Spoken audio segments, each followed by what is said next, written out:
दोस्तों कैसे हैं आप सभी लोग। आई होप अच्छे ही होंगे। दोस्तों आज की क्लास में हम नंबर सिस्टम के जो इम्पोर्टेंट क्वेश्चन है उनको करना सीखेंगे।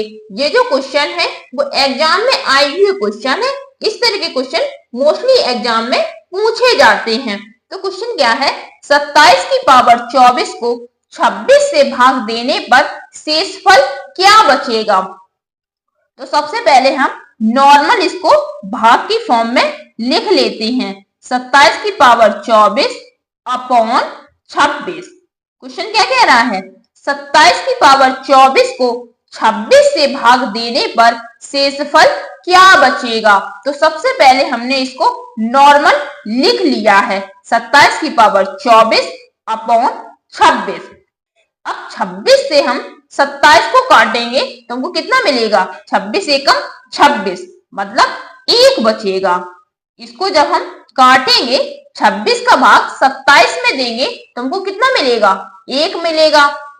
पावर कितनी है, 24, तो 1 की पावर 24। अब हम 1 को 24 बार लिखेंगे तो हमको मान तो 1 ही मिलेगा, तो इसका आंसर क्या हुआ, 1। इसी तरह से इसको देखिए, 16 की पावर 31 को 15 से भाग देने पर शेषफल क्या बचेगा। तो सबसे पहले हम 16 की पावर 31 बटे 15 भाग की फॉर्म में लिख लिया है। अब 15 का भाग 16 में देंगे, इधर देखिए 16 बटे 15, कुछ देर के लिए पावर भूल जाइए। तो जब हम 15 का भाग 16 में देंगे तो हमको कितना मिलेगा, 1 ही तो मिलेगा, इक्वल टू 1। पावर कितनी है, 31। अब इस 1 को 31 बार लिखेंगे, 1 गुणे 1 गुणे 1 गुणे डॉट डॉट डॉट, मतलब 31 बार लिखेंगे तो हमको 1 ही मिलेगा, इसका आंसर 1। इसी तरह से इसको देखिए, 29 की पावर 43 को 28 से भाग देने पर शेषफल क्या बचेगा। तो सबसे पहले हम इसको भाग की फॉर्म में लिख ले रहे हैं, 29 की पावर 43 अपॉन 28। इसको काटेंगे तो मिलेगा 1, 28 एकम 28, 1 बचेगा। तो यहां पर हमने 1 लिख लिया है। पावर क्या है, 43। 1 को 43 बार लिखेंगे तो हमको 1 ही मिलेगा, तो इसका आंसर 1। इसी तरह से इसको देखिए, 27 की पावर 24 को 28 से भाग देने पर शेषफल क्या बचेगा। क्वेश्चन थोड़ा सा अलग है। अभी क्या था, 29 की पावर 43 को 28 से भाग देने पर, इसमें क्या है, 27 की पावर 24 को 28 से भाग देने पर। तो सबसे पहले हम अपॉन की फॉर्म में लिख ले रहे हैं, 27 की पावर 24 अपॉन 28। तो नीचे संख्या बड़ी है, ऊपर संख्या छोटी है, भाग जाएगा तो ये किस में रहेगा, -1 में। यहां पर तो 28 एकम 28, तब 1 बचता था, लेकिन यहां पर संख्या छोटी है, तो जब छोटी संख्या होती है कितना बचता है, -1।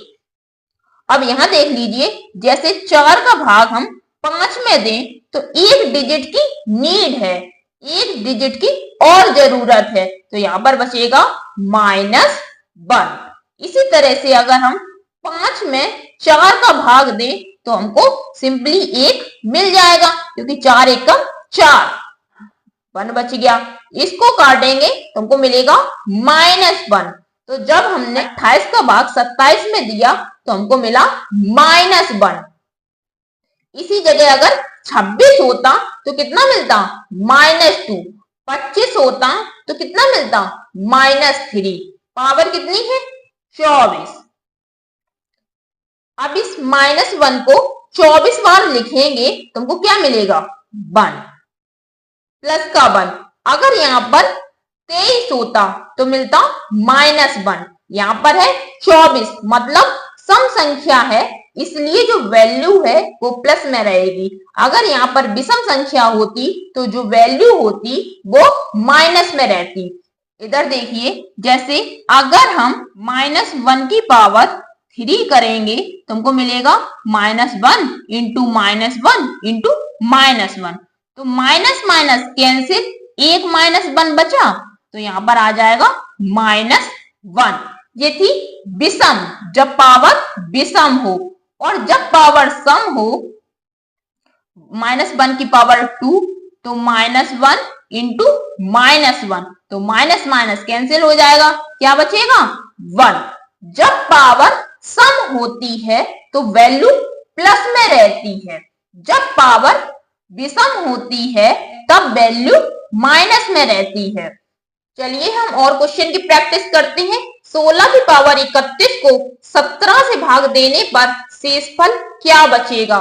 तो 16 की पावर 31 अपॉन 17, ऊपर संख्या छोटी है नीचे संख्या बड़ी है, तो जब ऐसी कंडीशन होती है तो हमको क्या मिलता है? माइनस। इसमें से कितना बड़ा है? 1, तो यहां पर आ जाएगा -1। पावर क्या है? 31, मतलब जो पावर है वो विषम है, तो जब पावर विषम होती है तो आंसर क्या आता है? विषम में ही आता है। अभी आपको समझाया था। इसी तरह से इसको देखिए, 29 की पावर 43 अपॉन 30, इसमें भी एक कम है, तो जब कम है तो -1 आ जाएगा। पावर क्या है? 43, मतलब जो पावर है वो है विषम, तो आंसर क्या आएगा? 1। इसी जगह अगर पावर 42 होती तो आंसर आता 1। अगर पावर सम है तो आंसर प्लस में रहेगा, और अगर पावर विषम है तो आंसर माइनस में रहेगा, तो यहां पर आएगा -1। इसी तरह से इसको देखिए, 63 की पावर 19 अपॉन 64 इक्वल टू कितना कम है? 1, तो -1 की पावर 19 इक्वल टू, पावर हमारी विषम है तो आंसर माइनस में आएगा। अगर पावर सम होती तो आंसर प्लस में आता। अब जो शेषफल है वो माइनस नहीं रहेगा, शेषफल तो प्लस में ही रहेगा। देखिए आंसर जो आता है वो प्लस में ही आता है, लेकिन इसको सॉल्व करने के बाद हमको -1 मिल रहा है। शेषफल क्या आ रहा है? -1, तो शेषफल -1 नहीं आएगा। जब हम भाग देते हैं तो आपने देखा होगा कभी भी माइनस में शेषफल नहीं आता है, शेषफल हमेशा प्लस में ही रहता है। तो जो आंसर प्लस में है तो वो तो वही आंसर हो जाएगा, लेकिन जो आंसर मेरा माइनस में होता है उसको इस संख्या से घटा देते हैं, मतलब 17 - 1 इक्वल टू 16, तो इसका शेषफल होगा 16। इसी तरह से इसको देखिए, -1, तो शेषफल -1 होगा नहीं, तो इसको हम इस संख्या से घटा देंगे, मतलब जिस संख्या से भाग देते हैं उसी संख्या से माइनस की वैल्यू को घटा देते हैं। इसका आंसर 29। यहां पर देखिए -1, तो इसको भी हम 64 से घटा देंगे, 64 - 1 इक्वल टू 63। तो अब देखिए जो शेषफल बच रहा है वो सारा प्लस में है, तो शेषफल हमेशा प्लस में ही रहता है। अगर यहाँ पर वैल्यू प्लस में होती तो वही हमारा आंसर हो जाता। जब वैल्यू प्लस में नहीं होती है, इस संख्या में से संख्या को घटा देते हैं, वही हमारा आंसर हो जाता है। इसी तरह से यहाँ पर भी -1 था, तो 30 में से हमने 1 को घटा दिया 29, 64 में से 1 को घटा दिया तो 63। इसी तरह से इसको देखिए, 8 की पावर 63 अपॉन 9, एक कम है तो इसको हम लिखेंगे -1 की पावर 63। अब ये जो पावर है वो कैसी है? विषम संख्या, तो जो आंसर रहेगा वो माइनस में रहेगा, और शेषफल हमारा कभी माइनस में नहीं रहता है। हम नॉर्मल भी डिवाइड करते हैं, आपने देखा होगा शेषफल कभी निगेटिव नहीं होता है। तो जो आंसर इसमें -1 दे रहे हैं तो वो आप इससे घटा दीजिए। 9 माइनस 1 इक्वल टू 8। यही इसका आंसर हो जाएगा। दोस्तों ये जो क्वेश्चन है वो एग्जाम में आई हुई क्वेश्चन है। इसी तरह के एग्जाम में क्वेश्चन आते हैं। अब हम इस क्वेश्चन को देखेंगे। 19 की पावर 17 माइनस 1 को 18 से भाग देने पर शेषफल क्या बचेगा? तो सबसे पहले हम 19 की पावर 17 अपॉन 18 माइनस 1 जैसा है वैसा ही रहेगा। अब 18 में से हम 19 में भाग देंगे तो एक बार चला जाएगा। 1 की पावर 17 माइनस 1 इक्वल टू 1 की पावर 17। तो 1 को जब हम 17 बार लिखेंगे तो हमको क्या मिलेगा? 1 ही मिलेगा। आप लिखकर भी देख लीजिए। आप 1 को 17 बार क्या 50 बार भी लिखेंगे तो आपको आंसर 1 ही मिलेगा। 1 माइनस 1 इक्वल टू 0। तो देखिए शेषफल 0 तो हो सकता है। आपने देखा होगा जब हम भाग देते हैं तो किसी किसी भाग में पूरी पूरी वैल्यू पड़ जाती है। तो शेषफल 0 तो हो सकता है। 25 में 5 का भाग दे रहे हैं तो 25 पूरा पूरा कट गया तो हम यहाँ पर क्रॉस का साइन लगाते हैं। तो ये जो क्रॉस का साइन है इसका ही मतलब है 0। तो 1 में से बन गया 0। यहाँ पर 5 में से 5 जाएगा तो 0 और 2 में से 2 जाएगा 0। तो शेषफल 0 तो हो सकता है पर शेषफल माइनस नहीं हो सकता। इसी तरह से इसको देखिए 18 की पावर 23 माइनस 3 को 17 से भाग देने पर शेषफल क्या बचेगा? तो 18 की पावर 23 अपॉन 17 माइनस 3। तो 17 एकम 17 एक बार गया पावर 23 माइनस 3। 1 को अगर हम 23 बार लिखेंगे तो हमको 1 ही मिलेगा। तो 1 माइनस 3 इक्वल टू -2। अभी क्या बताया था हमने? शेषफल कभी भी नेगेटिव नहीं होता है। तो जब नेगेटिव नहीं होता है तो इस वाली संख्या से हम घटा देते हैं। मतलब जिस संख्या से भाग देते हैं उसी संख्या से -2 को घटा देते हैं। तो 17 में से 2 जाएंगे तो बचेंगे 15। यही इसका आंसर है। इसी तरह से इसको देखिए 23 की पावर 25 अपॉन 22 माइनस 4। जब हम 22 का भाग 23 में देंगे तो हमको मिलेगा 1 की पावर 25 माइनस 4 इक्वल टू 1 की पावर 25। जब हम 1 को 25 बार लिखेंगे तो हमको 1 ही मिलेगा। -4 1 में से -4 को घटाएंगे तो आंसर मिलेगा -3।